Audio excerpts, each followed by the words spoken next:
There is no way in hell I am going to vote for Kamala Harris. Once again, I'm not going to disparage her. I'm a black man. I respect black women, and I will never, ever disparage her person. But there is no way in hell I would ever vote for Kamala Harris. Say, hey, how on earth can you even consider voting for a convicted felon? Because if you're not voting for Harris, you're voting for a convicted felon. But I don't vote for who will be the first. I vote for who will win. And for whatever reason, Harris has never been popular. You can count the number of delegates she won in the 2020 primaries on one hand, as long as that hand has no fingers.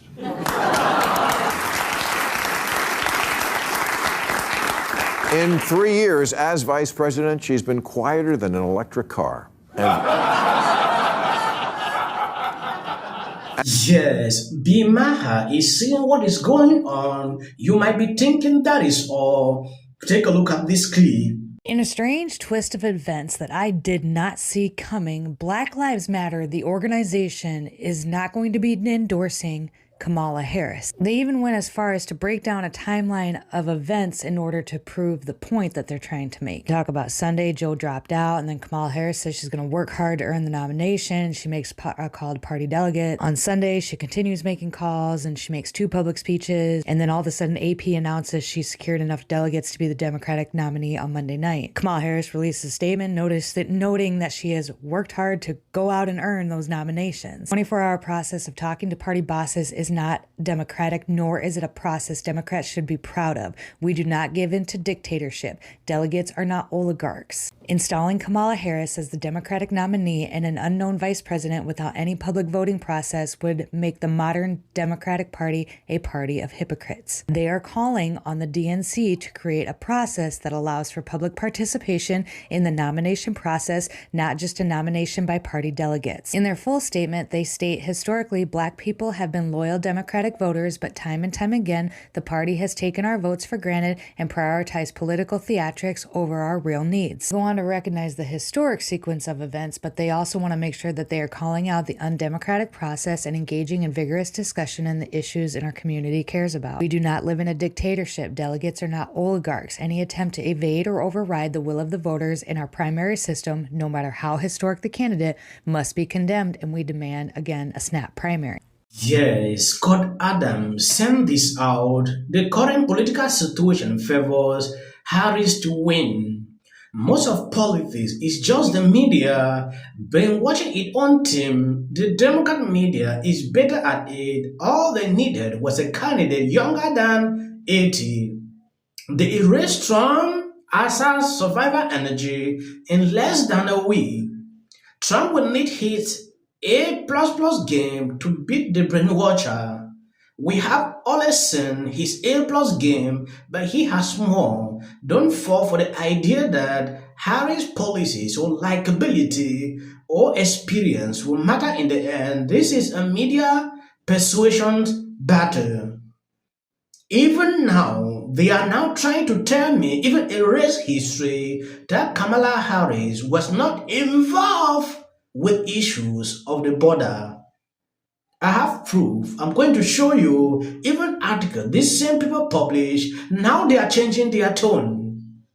It is extremely disturbing to see how dishonest these people can be. But there is no way in hell I would ever vote for Kamala Harris. That's just a no-go right there. Primary reason is she has been reckless and irresponsible. She was in charge of the border, and she left us open to danger and a whole host of other issues and solid logical reasons why I cannot, in good conscience, allow her to California, my America. I won't do that. I'm going to be retired one of these days, and I need a safe place in America to go. And if she wins the White House, I believe America's going to turn into a rolling dumpster fire in a dry forest, without question. That's why. So I'm only left with 2 other choices, RFK. And RFK, I think he's a really nice guy, and who you guys label or tag or branded as the convicted felon. So let me talk about that for a second. I'm never going to call Donald Trump a convicted felon. You know what I'm going to call him? I'm going to call him a manufactured felon, okay? What Alvin Bragg and the DOJ did was one of their members quit the DOJ and work with Alvin Bragg to take an obscure misdemeanor, okay, and bump it up to 34 felony counts. This is the same DA in New York who is taking violent felons and turning them into misdemeanors. But with Donald Trump, they take an obscure misdemeanor and bump it up to 34 felony counts. That is wrong. That is the weaponization of the justice system, and we all know it was for political reasons. I wouldn't care if Donald Trump was convicted of a crime if Joe Biden. Now, look at how dishonest the media can be. The Trump campaign and Republicans have tagged Harris repeatedly with a Border Czar title, which she never actually had. These same people published this article when this happened. When you take a look here, you will see exactly why it matters. The number of unaccompanied minors crossing the border has reached crisis level.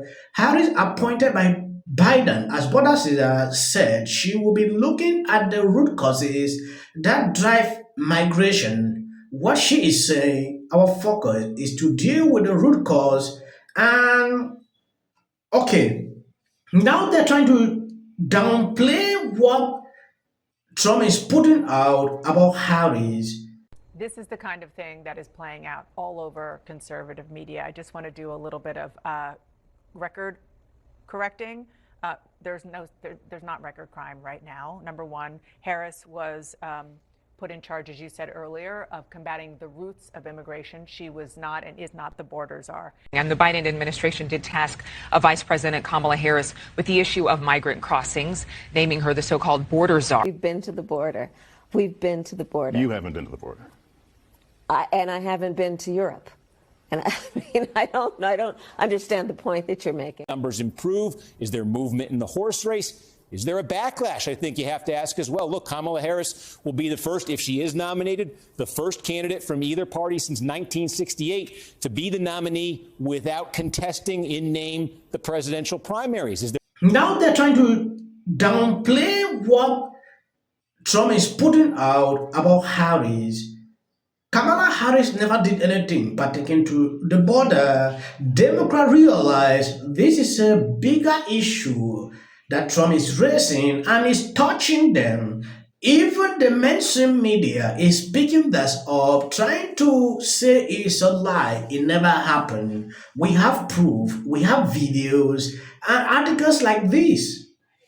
They could not lie. They posted this. If you go through the comment sections of this video, you will see people bringing proof when Biden appointed her to look into that. Kamala Harris has been so silent. Nobody knew that she's even there. Now coming to do this is ridiculous. If they allow this woman to actually compete with other people, I would tell you the truth, she would not have been the nominee. They had to play that kind of game, downplaying democracy in their own party to bring her forward, which is extremely concerning.